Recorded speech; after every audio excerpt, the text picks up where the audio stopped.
ہم لوگ جنازے میں کیا پڑھتے ہیں؟ جنازے میں سورہ فاتحہ پڑھتے کہ نہیں پڑھتے؟ نہ دیوبندی پڑھتا ہے، بریلوی پڑھتا، کوئی نہیں پڑھتا. اور پکے سچے متبع رسول بچارے. پہلے وہ حدیث پاک پڑھ دیتا ہوں.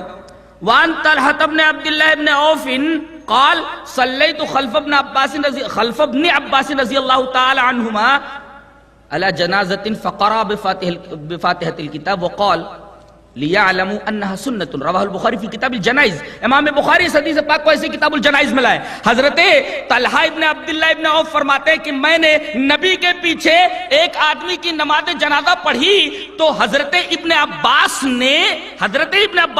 جو نماز پڑھا رہے تھے انہوں نے سورہ فاتحہ پڑھی نماز جنازہ میں، اور جب انہوں نے سلام پھیرا تو کہا کہ میں نے جو سورہ فاتحہ پڑھی ہے جان لو کہ یہ سنت ہے. اور جب صحابی بولتے کہ میرا یہ فعل سنت ہے، اس کا مطلب وہ نبی سے ثابت ہے. ایسے صحابی نہیں بولتا کہ یہ سنت ہے، انہوں نے فرمایا نبی کی سنت ہے. کتنے لوگ ہیں؟ اور نبی کی سنت کے بارے میں فرمایا حضرت ابن عباس نے کہ جنازہ سورہ فاتحہ کے ساتھ پڑھا جائے.